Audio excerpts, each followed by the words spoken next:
right.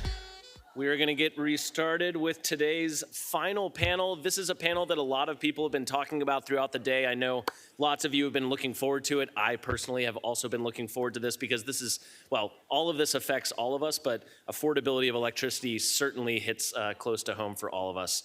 So I am pleased to introduce today's panel, Keeping Energy Affordable. How can the U.S. reinvent the power grid without making electricity unaffordable to customers?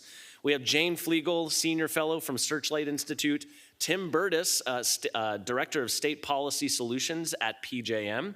We have Steph Joven, Energy Research Analyst at NRECA. We have Krisha Kubiak-Villa-Roger from Duquesne Light Company. And lastly, we have our fearless moderator, Destiny Knock, Assistant Professor here at Carnegie Mellon. So please join me in giving a round of applause for our final panel today. Sweet. Thank you so much. We are honored to talk to you about everybody's favorite topic, right? You interact with it every month. We're going to talk about some utility bills, right? So I'm here to set the stage first, just so that the panelists don't have to talk about definitions to you. So here, quick hit presentation on no off switch, energy affordability in a system without consumer agency. So what do we even mean by energy affordability? If you want to read a 6-page definition, it is online, but I'm going to give you the highlights here because we know that people don't like reading. So here, energy affordability is the ability of households to access reliable and sufficient energy services without compromising their financial well-being. And this can encompass energy costs, energy usage, efficiency, access to modern energy technologies, and the influence of policy and rate structures. So we're like, great, now we all are on the same page. How much would you be willing to pay for 345 kilowatt hours of electricity? Can we get some shout outs? Anybody awake? Huh? 20 bucks. Anybody lower or higher than 20 bucks? 80 bucks. Somebody was like, higher, higher. They're unaffordable for a reason. Everybody else is like, no idea. So my husband said $5. Note that he does pay my energy bill. And my student said $2 to $30. So we are well within range. The $80 person, good job. Here's my Duquesne Light energy bill. And if you look right here, 345 kilowatt hours, which my husband did pay for. I confirm that they did not shut off my electricity services. $90, right? And I was like, dude, do you even read this bill? He goes, absolutely not. Why would I do that?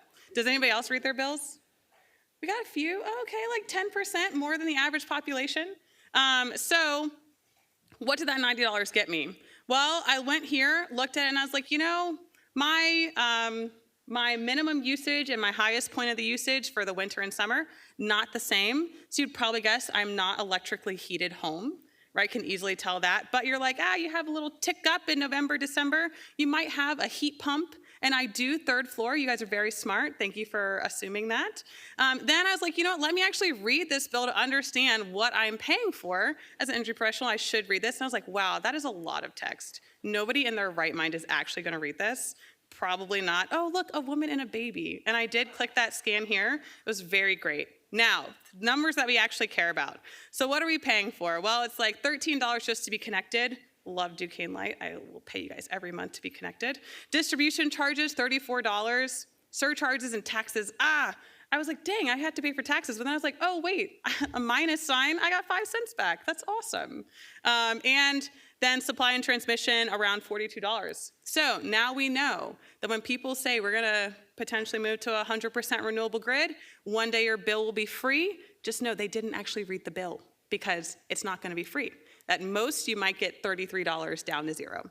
And then we talked with Duquesne Light, so thank you for sending this over. If my energy bill was $1, what would the split be? So we see that around 40 cents on average is for distribution charges. 7 cents about is number 2 there. That's state mandates and tax adjustments. 3 is for your transmission costs. So that's about 11 cents. And about 42 cents for generation, right? So we actually kind of saw that on my bill. And then you're like, wait a second, Destiny? Oh, that was for electricity. You didn't even get to heating yet. You know, essential things in these deep freezes. And so what on earth, like you had to pay for a natural gas bill. So then to heat my home, I know lots of numbers. People's Gas, one page. They're like, if you want to know what it is, you'll go look up those terms. We're not going to supply them to you. So here I'm paying $16 just to be connected to the gas. Commodity charges, $37. Delivery charge, right? So I'm paying double to actually get the gas right into my home than the actual gas itself. And then, taxes. Didn't get any money back for these taxes, so we do have to pay those. And based on last year, so this was my November bill, and my usage could probably triple to January. Oh my goodness. My husband definitely was not doing this math when he was telling me how much we paid. And so we know that because all those things are included in our bill, normally people who, when they want to adjust their bill, will look at the highest users, and that's going to be the heating and cooling systems, right? That's typically going to represent 40 to 70% of your bill, and water heating's the next highest.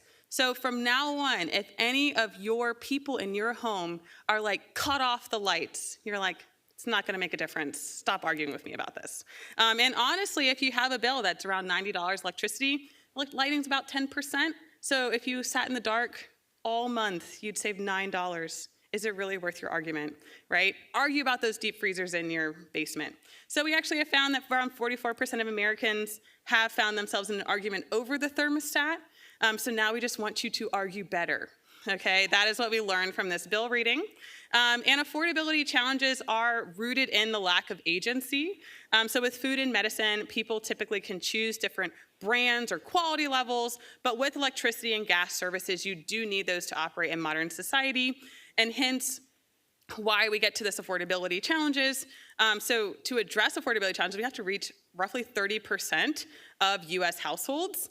So around 31% of people in 2015 reported facing any type of energy insecurity. So that could mean they reduced or forewent their basic necessities to pay their bills. So this would be, people that actually just didn't get their medicine that month because they had to pay their energy bill, or they, tried to just eat less as a survival tactic. I did that once. It's not fun. And then receiving a disconnection notice. So that would be when you just didn't pay your bill to try to pay something else, or you kept your home at unsafe or unhealthy temperatures. So anybody that has friends that had all their pipes freeze during our last bomb cyclone, right? You'd be like, hey, Destiny told me that you might be energy poor. I'm not meaning to offend you, but I do want to help you, right? And so those are, survival strategies that we want to try to address as we move forward. High level, big part of the solution is to address energy justice as a measure of success, which we're going to be talking about on this panel. How are we going to transition to an energy system where people feel like they can, access all the energy that they need? I'll do a quick flash of my contact information because I have it in here, and my research team. Research team. Thanks, research team, for helping us with that. So, now we will move over to the panel.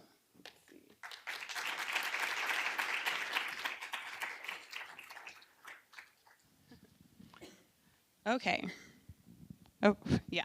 All right, sweet. So one thing that I want to start with is to really just have each of our panelists, one, tell us a little bit about who you are in your role and what you care about, but then two, if you have any reactions to some of the things that we just saw, we really want to set the stage for your perspective for the talks that we're about to have. So about 2 minutes each.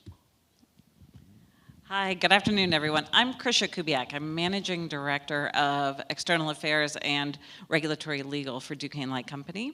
Her bill, that's where I come from. And I will say one thing I was struck with is, again, the generation piece of it all. It is now 40% of your bill. 5 years ago, it was 20% of your bill. So for the Duquesne Light average bill, it went from $31 to $66 in a very short period of time. A lot of that was driven by the cost of gas, which has gone up, but it's also driven by a lot of the capacity prices, which we'll get to, because there's been really high capacity prices currently in PJM, which we are a part of. It's also interesting, I'll say this, our bill and how this happens here is very local in some ways. We're very regionally driven. Because we are part of PJM, we are what we call a non-vertically integrated utility, which means we don't own generation. So the generation fees on your bill are just a pass-through for us. And it changes how the policy and the dynamics work here in Western Pennsylvania versus some of what you're reading about in Texas and Georgia and Virginia, especially when we start talking about data centers. It's all super relevant. So thank you very much. Good afternoon, everyone. I'm Steph Hoven with NRECA, the National Rural Electric Cooperative Association. We're the national trade organization for rural electric cooperatives. There's around more than 900 plus of us. If you don't know what electric co-ops are, they're community-owned, not-for-profit electric utilities that are owned by the consumers that they serve. So we tend to call our consumers members, not customers, because they quite literally own the utility. Our history dates back in 1936 with the Rural Electrification Act, when communities came together, pooled their resources to create their utilities, to power their homes and communities. And we serve around 42 million Americans across 56% of the United States land area. So if you were here yesterday for the panel, there's around 200 investor-owned utilities, and they serve 75 million Americans. But there's around 900 of us, and we serve 42 million Americans. And we also serve 92% of the persistent poverty counties in the United States. And in terms of the households that our rural electric co-ops serve, 1 in 4 of those households have an annual average income of less than $35,000. So if you think about our history and the general types of members that our co-ops serve, affordability is really something that is part of the mission of our co-ops since our inception. So yeah, our electric co-ops are also actively part of creating the grid of the future, and this energy transition, and supporting the nation's goal for energy dominance, I guess, and the administration's desire for AI, to win the AI race. But affordability and reliability is something that we place great emphasis on. And as we go through this energy transition, we want to make sure that we're not placing these costs on the backs of rural America. Thank you very much. So my name is Tim Burtis. I'm with a company called PJM. We are the grid operator and wholesale market operator for this part of the country. We're in all or parts of 13 states in the District of Columbia. I operate an outfit that is involved in engaging with all of those state organizations as well. As my colleague Krista said on the panel earlier here at the opening, the generation portion of the bill is one of the components that wholesale electricity markets, which are operated by PJM, end up having a direct input into here in the state of Pennsylvania. So obviously at PJM, while we don't interface with retail customers, we're not immune or insensitive to the challenges that exist presently with affordability. Where we're at right now, obviously, is tightening supply-demand dynamics. I think we heard a lot of that earlier today. I'll just offer a quick summary of sort of how we arrived at where we're at presently and how quickly it sort of arrived to see that bit of a whiplash with the volatility of the pricing. So not that long ago, about 2024, we were executing a capacity market where we had a reserve margin, that is the statistical amount over and above what we need for peak capacity, up around the high 20s in a percent. And the capacity market was clearing at about $30 per megawatt day. The most recent clear, we're actually 6 gigawatts short. That's December of 2025 we executed that for. 6 gigawatts short, and that's clearing up above $325 per megawatt day. So what has happened sort of since that period of time? November 22nd, 2022, this is when we're up at the high reserve margin era, ChatGPT goes public. January 2023, PJM puts out an annual load forecast report. We look out over the course of 15 years. It's the first time since the Great Recession we actually see demand increase. There's this thing, emerging here a lot around data centers. We're anticipating maybe 13 gigs or so coming out by the end of the decade. That number has since eclipsed. By February of 2023, we issued a report saying, hey, look, by the end of the decade, if that 13 gigs materializes, if some of the retirements of existing resources actually materialize that we think might happen, we might be in a supply-demand crunch. Again, obviously, fast forward what is really 24 months or less, and it has been an onslaught of the expected load with where we're at right now. We do have 6 efforts underway at PJM that we're trying to undertake here to work at trying to address the supply-demand imbalance. I think that's the biggest cure or the antidote to the affordability challenge, at least as it exists in the wholesale market, is getting more supply on the system. Look forward to speaking more. Great. Hi, everyone. I am Jane Flagel. I have no business being on this panel, let me state at the outset. I devoted my entire career to climate change as a problem. Most recently, I've become a senior fellow at the Searchlight Institute. But I think the affordability conversation cuts in a couple of really important ways. First of all, I think it's useful in the sense that I think for a long time, climate advocates were a little blind to the importance of keeping electricity prices as low as possible to the extent our agenda was contingent on electrification. So I think in many ways, this is like a useful corrective. I also worry increasingly that it's a very narrowing frame. And what I mean by that is the costs of building out our electric system are not voluntary. Like, this is a national security and economic imperative. The grid needs investment. We've deferred it for far too long, and that investment is going to happen. So I think the affordability conversation is really about a distributional question about who should pay for those costs. We don't have enough firm capacity, we don't have enough transmission, and we have a totally broken permitting, planning, and financing regime for this stuff. Just to say a couple of things, I think NERC's reliability assessment is quite clear that nearly half of the US faces a potential shortage of electricity in the coming years, driven in part by the capacity retirements that Tim mentioned. Peak demand is increasing and projected to increase over the next 10 years. PJM's auction is obviously a signal. These are market signals telling us that something isn't working, and that's before you factor in decarbonization. And sometimes in the conversation today, we're so focused on efficiency that I sort of feel like the climate people forgot our own load growth projections or never took them that seriously. DOE's own transmission needs assessment found that we have to more than double existing regional transmission capacity by 2035 and expand interregional capacity by more than 5-fold just to meet clean energy goals. Princeton's Net Zero America project said the current grid took 150 years to build, and we need to replicate that entire build in the next 15 years and then do it again in the 15 years after that. And McKinsey estimated the total tab for generation, transmission, and storage through 2035 would be $2.5 trillion. These are like pretty mainstream engineering literature findings on what a reliable, clean system requires. And we do have to make that investment, both for our economy and national security and for our climate objectives. I think the challenge here is that ratepayers have historically absorbed the costs of decisions that they've had little or no part in making, and that's something we have to address.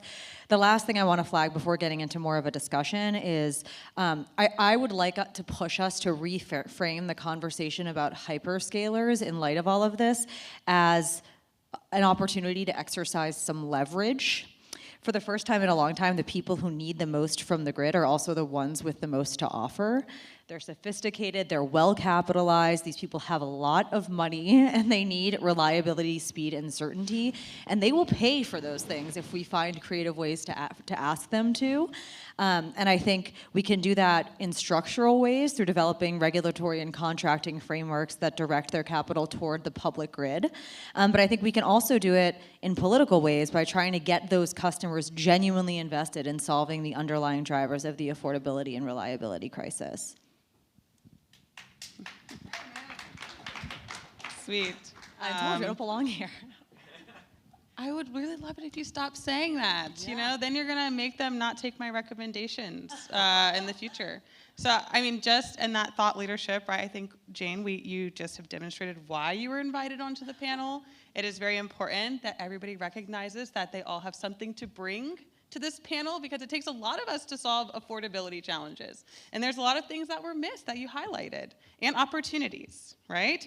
And I guess since you ended on the hyperscaler portion, one thing that we'll just start with is data centers and the impact on the grid, right? So let's kind of talk about that. What concerns you, and what research do you think needs to be done for that? Or like, what blind spot do you think that we need to address in order to make sure that we get ahead of this problem?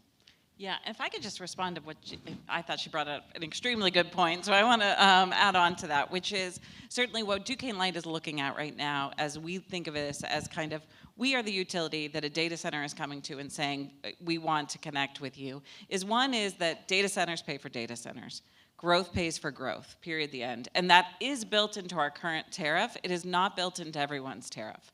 And certainly in vertically integrated states, there is a lot of the utility is fronting a lot of the costs to build out the connections to some of these data centers in their kind of economic development bid. I will say partially we are non-vertically integrated, and that's part of our driver, but we are very much like the data center needs to pay for all of the construction to connect themselves to the grid. Now, does that protect us from the high capacity prices? It does not, but it is part of the reason Duquesne Light is very supportive of what Governor Shapiro recently discussed, which is data centers bring their own generation. Now, I have talked to some, some members of the data center development community, because I don't want to blame it directly on data centers, because there's a lot of people involved in that larger community. And they're like, fine, we'll just go off and build our own grid. I think they are somewhat naive about the difficulty of building their own grid. It's a difficult, and the way the lead times are currently on transformers and on all the parts that go into making a natural gas generation plant. I am also concerned about the climate, because some of the things that they are doing, especially in Texas, is the natural gas generation was moving to a more and more efficient generation source, right? A combined cycle generation source that would just kept every year getting more efficient with less carbon. They're going backwards because they are looking for components that are more easily accessible and can ramp up quicker. And so we're actually heading in the wrong direction with some of the generation build out that's going on in Texas right now. I do want to assure everybody right now, on the hyperscale data centers, the Duquesne Light territory currently doesn't have anything over 50 megawatts. So this is not a current concern for us in our region, I think in part because of the way our tariff has traditionally been set up. We were not an easy target. But I've also spoken to data centers that they've tapped out all of the capacity in everybody else's market. So I do think at some point they're going to come knocking on our door. And certainly we serve all customers, and we are certainly supportive of economic development in our region. But we want to make sure that our especially our residential customers, are not paying for anything to do with that data center development. Anybody else? I mean, I guess I'll just say a couple of things. Texas just put forward this idea. I mean, part of the problem with the interconnection queue, the interconnection queue issue, I think, first of all, needs to be understood as a symptom of a lack of transmission capacity. And so, like, I think this kind of gets to the political argument about trying to get the hyperscalers on side on the policy questions, is like, we must do federal permitting reform that does something on the Federal Power Act to address the way that we currently deal with interregional lines specifically. And getting the hyperscalers to aggressively promote that would be very important for the political economy of getting it done. But also in the interconnection queue, we're seeing that and this has come up in the context of PJM, that there are a lot of people in the queue, and a lot of that might not be real, right? And so I think there are increasingly efforts to try to tackle that problem that I think is really important. I think there's one thing that I don't have an answer to, but I do have I don't think this is gonna happen, but I have anxiety about stranded asset risk, and are there things we can do today about building out supply to meet data center demand such that it is optimized not just for their demand, but for potential future demand for other industrial loads. And then the last thing I'll say is I've been thinking a little more. I think large load tariffs are great, but I really think they should be the floor, not the ceiling. And I think there are really creative ideas, for instance, around leveraging tax abatement structures at the state level to make those abatements conditional on more significant public investments of various kinds, whether that's in transmission or clean firm power or whatever by the data centers. For Yeah, well, I'm just gonna give you the perspective of our small rural electric co-ops. We're also getting data center requests, and usually for each data center, they're asking for a load that is far greater than what the typical load is for the current members of these utilities that we're having. And another issue is that we want to distinguish between the genuine requests and the speculative ones, because it takes a lot of investments in order to accommodate these large loads, and that poses financial risks for our small utilities. It could lead to stranded assets, as you mentioned, and also it's going to lead to loss of revenue, because these are such large loads, and then if they decide to leave before their contract ends, then that creates a vacuum. Typically a grid investment in order to accommodate these large loads would have a lifetime of around 30 years, the distribution and transmission assets that are going to be owned by our co-ops. But we found that data centers like to sign contracts that are 10 or 15 years. So we want to make sure that the data center do pay for themselves. And at the end of the contract and the rest of the lifetime of these assets are going to be paid for and not passed on to our households and the members that we're serving. We're requiring them to pay for upfront costs at different stages of the interconnection process. We're requiring them to pay for penalties if they leave the contract early. And in some cases, for example, in Northern Virginia, the Northern Virginia Electric Co-op that serves Loudoun County, Fredericksburg County, they're serving around 59 data centers currently, and they're expecting 100 in 2029. And for these data centers, they're requiring 100% upfront cash payments for any distribution infrastructure that they require in order to interconnect those data centers. Yeah, I do want to say, and I'm not an engineer, so I'm just going to warn you, and I know there's a lot of engineers in the room, so I apologize. But where the utility starts getting concerned is when we start looking at the data center load, right? So first of all, it looks different than any other large load that Duquesne Light has dealt with traditionally, right? We've normally dealt with, let's say, a lot of steel plants, and we know what that ramp up looks like and what that load profile looks like on a pretty regular basis. They're saying, so there is a kind of current, say, half of the load of a data center for the water, running the cooling and the water situation. But then you get, especially in learning mode, right, drastic changes to the load that can go potentially from 100 megawatts to 500 megawatts and back down in less than a second. Now that certainly causes lots of issues in the harmonics and all of that kind of stuff that they will take care of on that side. But we also talk about if it goes from learning center to standard, whether or not there is a drop in the load needs. Now again, this is how we perceive it as a utility.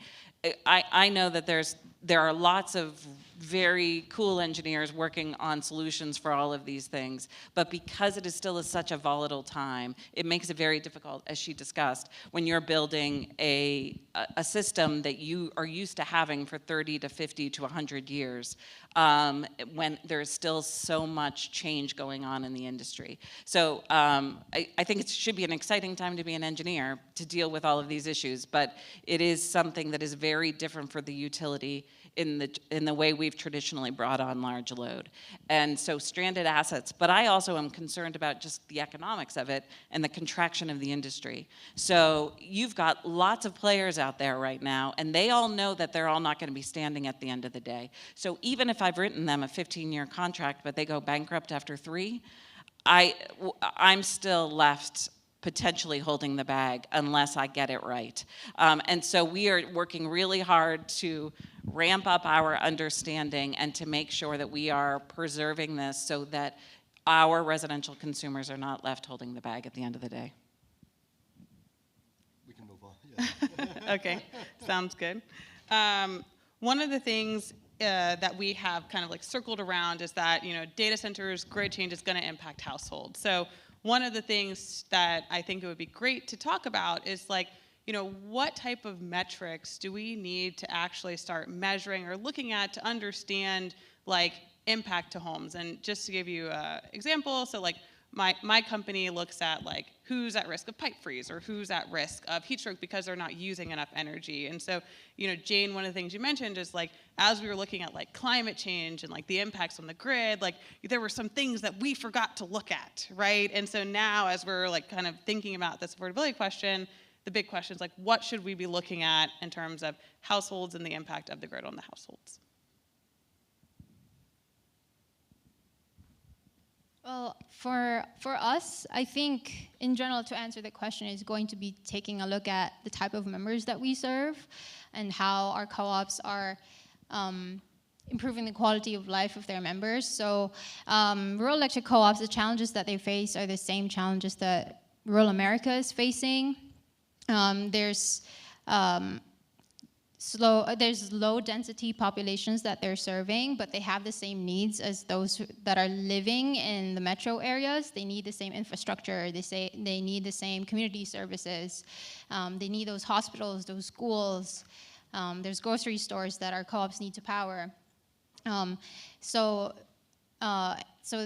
have the same needs, these kinds of households, and we also have a smaller member base that's on average 2.1 miles per member. So if you're going to have the same grid investment, like for an urban utility, that's going to cost more for rural electric co-ops, because if you look at the math, the denominator is going to be smaller. And also, we tend to serve the hardest terrains, those houses in mountains, and then you combine that with the large distances, long radial lines, and the large distances between places. So you're gonna face transportation costs that are higher as well when it comes to grid infrastructure investments. And we also face workforce problems. It's harder to hire on skilled workers onto rural electric co-ops. It's harder to have these types of community services in rural America to improve the quality of lives of the households. So I think that we have to take into account those kinds of factors in order to make sure that we meet the needs of the households, keep the lights on, and keep the energy affordable. I don't have specific thoughts on metrics, although I think it's a really, really important question. I do think there's a broader point, though, on kind of equity and the way that we're paying for these things, which is that there is a significant share, not in our rates, but in our bills, that is actually covering the costs of social programs that have nothing to do with the generation and delivery of electricity. And many of those are great. Like in California, a big chunk of this is wildfire mitigation. Like that is a climate-related risk that is now showing up in people's electricity bills. Now, funding things through the rate base is an incredibly regressive way to fund things, because for reasons that I think everyone here understands. So I think one conversation I haven't seen as much of is just like, I think we need to have a conversation about taking things out of the rate base and putting them in the tax base, which is just like a much more progressive way to fund big things. But the political economy of it is challenging, because like there was a reason policymakers like to put stuff in the rate base, because it's not transparent, and like once it's in there, you're not having like fights in the General Assembly about like every policy program that you think is worth subsidizing. But I think at this point, that's a risk that everyone's just gonna have to take in the interest of good governance and affordability. Yeah, and I just want to piggyback on that. One thing that our rural electric co-ops are focusing on is wildfires. We have a project where we have 37 co-ops in one consortium. It's funded by the Department of Energy, and we're trying to improve the grid, and we want to make sure that we keep energy reliable, because these wildfires are spreading. It's no longer just a West Coast problem. It's also coming up in the Midwest. And that's a problem for all the other co-ops and all the other utilities, actually, because of the insurance is gonna go up. because we know that it's spreading. Climate change is real. Yeah, so I guess I was going to ask, just like to zone in on that a bit, right? So Tim, one of the things you mentioned was that when we did our projections of data center load growth, right, we were under projecting that. And we also have electrification of heating. We have more people getting cooling because of like heat pump deployment. And there's additional growth from electrification of transportation. And so one of the times when energy bills start being deemed unaffordable is when people don't start getting to use the services that they all want. So as we're thinking of this like trifecta of electric demand growth, how are you thinking about that in terms of like planning and reliability and things like that? Yeah, no, it's a great question. So relative to electrification, or what we generally call organic load growth as well, I think we're thinking of about 6 gigawatts by the 2033, 2034 range, give or take a couple of years. Please forgive me if I'm off briefly there, but generally that's the ballpark. Conversely, we're looking at what we call large load adjustments, whether that's data centers or something else. Mostly it's data centers, but a single load connecting up at a single point of interconnection that is 50 megawatts or greater represents about 30 gigawatts by 2032. I was on a panel yesterday with Lindsay. The analogy I gave is like that is like adding Jersey Central Power and Light, one of our obviously transmission-owning utilities in central Jersey. It's like adding that utility to the PJM footprint every year out to 2032. That's the scale with which we're talking about. Again, this came on fairly quickly. At the time, we were looking at seeing 13 gigs by the end of the decade. NVIDIA stock was $17 per share. Today, it's at 177 roughly, so 10x where we're at. That's the speed with which this is sort of coming. And we talk about not just the market, not just utilities, not just load servers or consumers. Are we ready for this? But there's also the original equipment manufacturers, right? There's an entire ecosystem that is used to slow, deliberate growth, 1% to 2% or so, if that much, right? And these are skilled labor jobs. There's not a turbine store to go buy a turbine overnight, right? So there's a lot that's involved to sort of turning the barge to indicate to all the other affected adjacent industries that this is coming and there needs to be a response to it. So a couple things. One, first and foremost, we've petitioned the federal government, our regulator, to extend what our Governor Shapiro settlement caps on our capacity market. There's good reason for that. Generally speaking, you want a capacity market to incent new build if it's required, new generation or demand response. In this environment where, frankly, there's just not an ability for that to keep up, the new supply that is to come online in good time, doesn't necessarily make sense to be signaling that much of a price. That's thing one, and that's sort of, what are we going to do for the next couple of auctions to breathe, so to speak. Bring your own new generation. So if you are a large interconnecting customer, right, 50 megawatts or greater, you have new generation, that's great. You want to bring that aboard, you want to go build it, you want to put it on your site, you want to build new generation that's grid scale, that's fine. We're working with our states, with our utilities to create an expedited interconnection track to try to get that stuff sited, permitted, and studied to come online to help meet that. If you're not able to do that, then you're going to fall into what we call connect and manage service, which is if we don't have capacity to serve you, we're going to create a transmission class, so to speak, that's going to place you before we start curtailing people who have signed up for voluntary demand response programs where they get paid to reduce. So that's an early indicator in the emergency grid operations procedures where we would start to get into a day, we would have data centers that you can come online, you can connect, but if we don't have capacity to serve you in the operating day, then you're subject to being curtailed.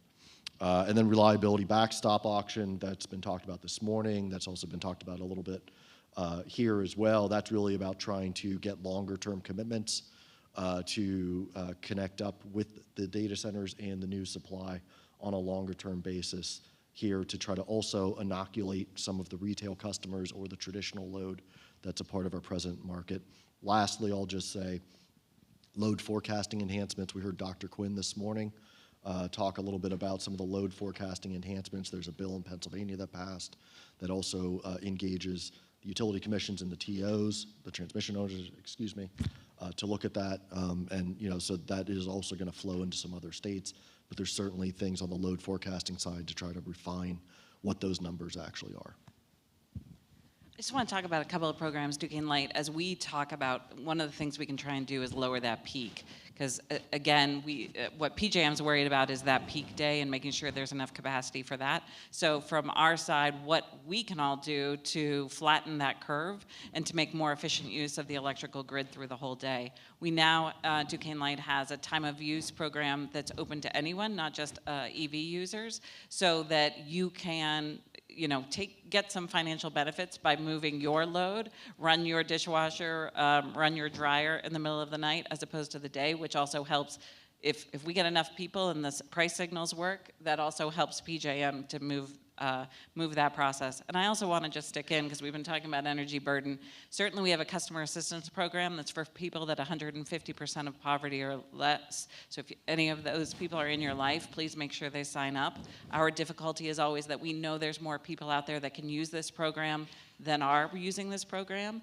And that program also comes with a really important thing for people who are low income, which is they usually live in not highly weatherized properties, right? And they don't have the capacity for that. So that also has programs so that they go in and put in new windows, give them a new refrigerator, like things that can really start to affect it, because they tend to have the much higher energy load. Problem also is that a lot of times they're in rental units, potentially on all plug-in heat sources like space heaters, and really can have an extremely high electricity load. So that program is very important.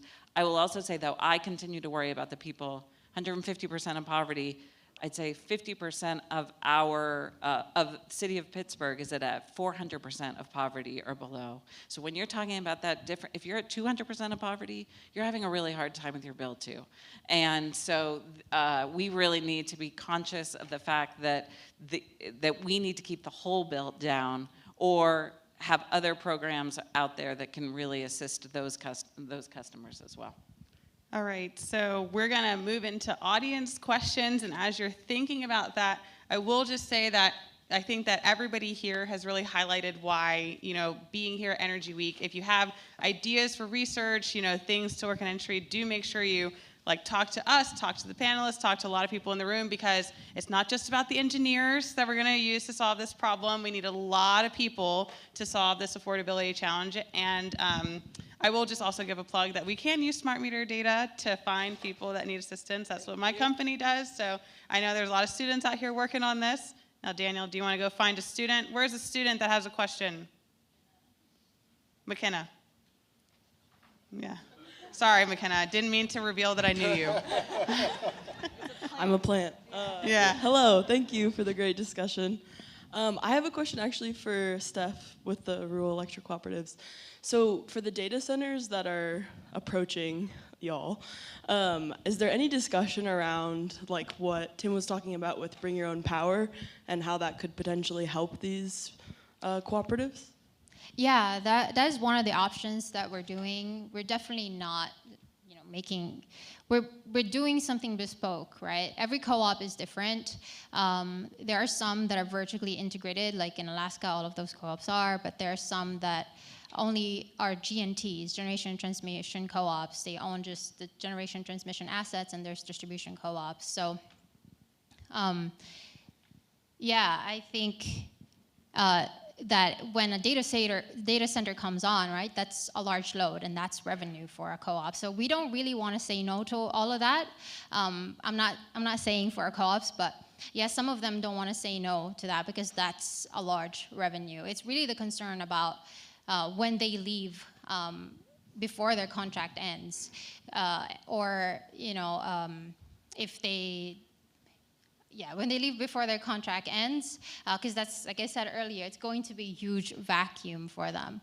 But also, there are some contracts there that says that if you're up to 65 megawatts, then you're required to buy solely from that GNT. And then if you're more than 65, then you can tap into the market or bring your own power. So yeah, it's really different types of approaches. Our co-ops are doing creative ways to tackle this problem, all to ensure that they're not passing the cost to their members. Thank you. Yeah, a couple behind you. Oh. I'm going to get Ed real quick. Keep it short. I love you. Thanks very much. It was really a great discussion, but I didn't hear that much about affordability, which was the topic of the conversation. So let me ask you, if we continue to do what we're currently doing and nothing new, is energy going to be more affordable or less? I'll say part of the challenges of affordability is that and maybe I'm a little biased right now. I just came off of 7 days of storm duty, so I apologize for being a little loopy. But one of the things that we heard for the customers that were out, and again, if any of that was anybody in the room, I apologize and appreciate your patience, is that they wanted undergrounding for a lot of their lines. And that is an extremely expensive process. And that all then ends up going into your bill. So with the climate change that we're seeing, in the last 2 years, we've had the top 10 storm, the top 2 storms. This is the second biggest storm we've had. A year ago was the biggest storm we've ever had. And that process I unfortunately see continuing, right? And so there does need to be more investment in the grid.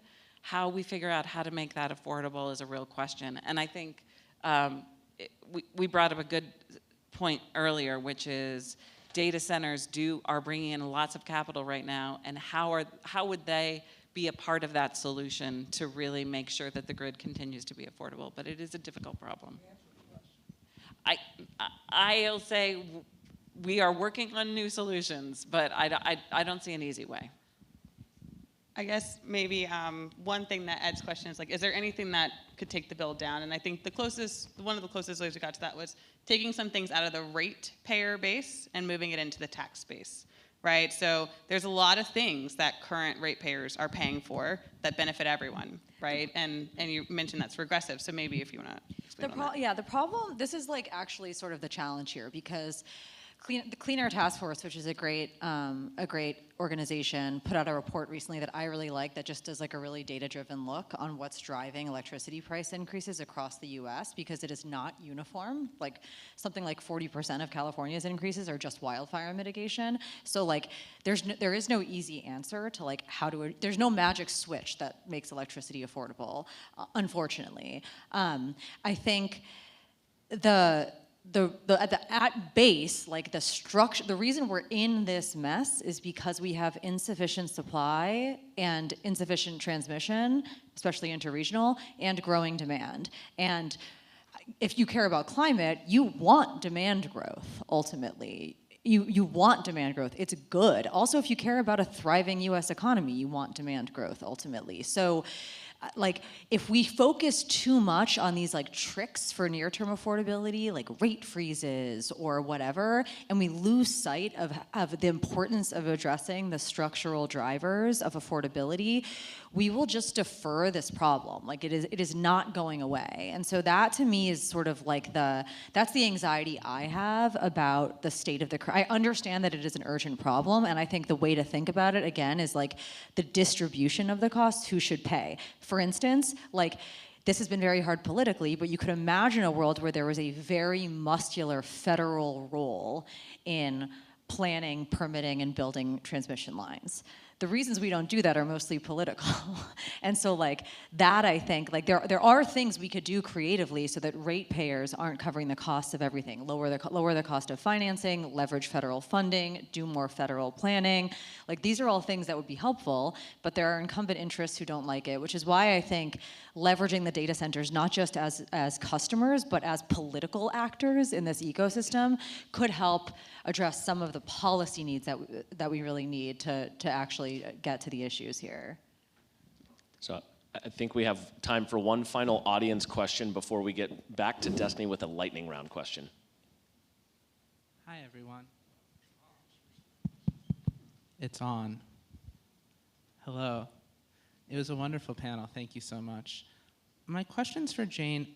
I feel like sometimes there's not enough imagination around what it could look like if we get this right, and how the data centers are actually sort of the canary in the coal mine of the larger problem around we need to bring on gigawatts and gigawatts and gigawatts of new clean capacity across this country. And you look at like China, end-use energy is currently 35% electrified, and we're still at 25% here in the United States, right? What do you feel like are new paradigms or visions of the future where we can come together to push towards a vision of the new super grid that really is wonderful for everyone? Yeah, it's an interesting and important question. I think the grid has just like not gotten enough attention in policy circles in general. It's like there are like creatures of the grid, like grid nerds. Some of them may be in this room. I'm not one of them, but they speak like a totally different language, and so it's just like hard to translate into a big political vision, I think. But I do think like you can talk to a pretty diverse set of stakeholders right now, from people inside the Trump administration to like the far left of the Democratic Party, and there is genuine interest in building out a robust public grid. Like, I think there are different reasons for caring about it, but like it is totally something that I think could have cross-partisan interest. The question is, how do you do it? And there are people who are going to have different perspectives on that, but I think it's exciting that this is getting more attention. I think some of the part of the problem is that I'm sure everyone has seen the polling on AI. It's not exactly the most popular. The American public's not exactly stoked about AI right now. And like, I think that's a real challenge, but that lives, in my view, upstream from some of these affordability challenges. Like, I think the American public doesn't trust that they have a stake in the upside of the deployment of AI. They don't trust our current tax structures to like make sure that we get public benefits from this stuff. I think the AI industry has not done a great job explaining why anyone should be in favor of what they're doing. So like that, I think that the fact that so much of the focus has been on AI has actually been in some ways a disservice to the narrative around why we need to build out the grid. And so everyone's been so focused on like, how do we do demand response to like not have things cost as much, which is like an important piece, but not addressing the structural issues. Okay, and then I'm going to just take moderator's thing to answer Ed's question, because I do study affordability all the time. It's literally my whole research program.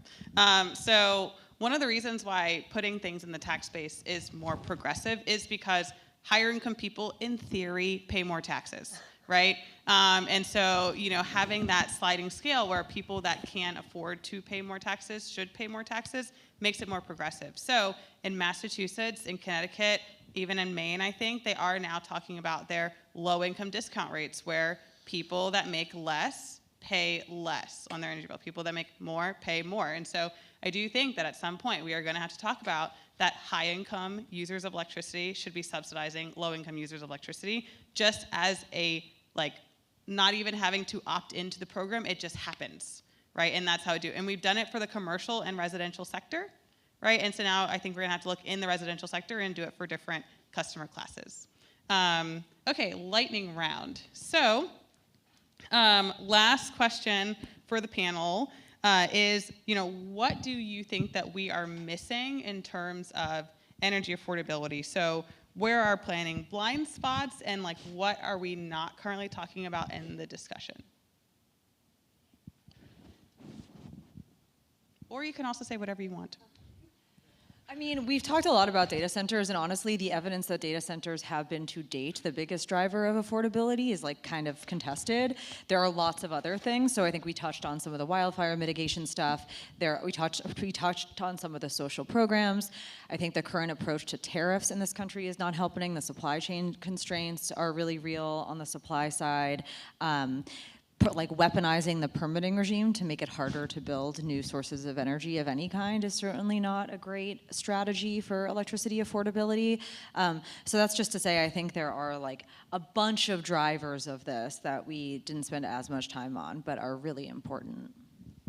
Yeah, I'll offer, in response to your question, as well as the question that was asked most recently in the audience, I think historically the energy industry, especially in the last 3 decades plus, has been one of incremental growth. Near term, what do we see in terms of demand? What can we fix, right? And so if you think about like the interstate highway system, it's very similar in that same way, where of course there have been upgrades to the interstate highway system. There's been some enhancements in certain hot pockets, but for the most part, nobody said, the entire interstate highway system has to be rebuilt entirely and just redesigned. We're getting near the end of where there is slack in existing infrastructure, whether that be transmission, whether that be generation supply, whether that be gas pipeline infrastructure. And I think because of that, we need to start thinking about moving away from just incremental looks. And the reason we did that was, frankly, to mitigate risk if things change and we don't really need the stranded asset. And it worked really well to do that. But I think we need to start balancing that as we start getting near the end of any slack in infrastructure, to start seeing whether or not we can balance the risk of a future investment relative to the fact that it's probably going to be needed anyway. Yeah, so for me, I think that as we go through this energy transition and making this grid of the future, we have to remember all the time that not all grid looks the same, not all utilities look the same, and not all the communities look the same. What's conventional or what's routine for one utility may be innovative for another. Especially for our co-ops, for example, modernization may mean bringing that co-op to the 20th century, not even the 21st century. And I think about it as well as like Maslow's hierarchy of needs. You want to provide affordable energy and keep the lights on. That's the bottom, and then you move up. And so we have to keep remembering those things, and we want to take into account those differences from communities, and we have to meet the people where they are. And I think that's energy justice, meeting people where they are. I keep being struck by the how do you make your bill more affordable. I'm just going to tell you what I did. I switched over to the time of use, the TOU rate, and I yelled at my teenager not to do laundry after 1 o'clock. So there was a lot of that going on in my household, but I will say that it did drastically change my bill. So if that helps you, that's your takeaway. So just to wrap it up, we need holistic approaches. We need to yell at teenagers. And we also just need to make sure that as we are thinking about our bill, we think about progressive solutions as opposed to regressive things putting in the electric rate base. So thank you everybody for being on the panel, and please join me in thanking them.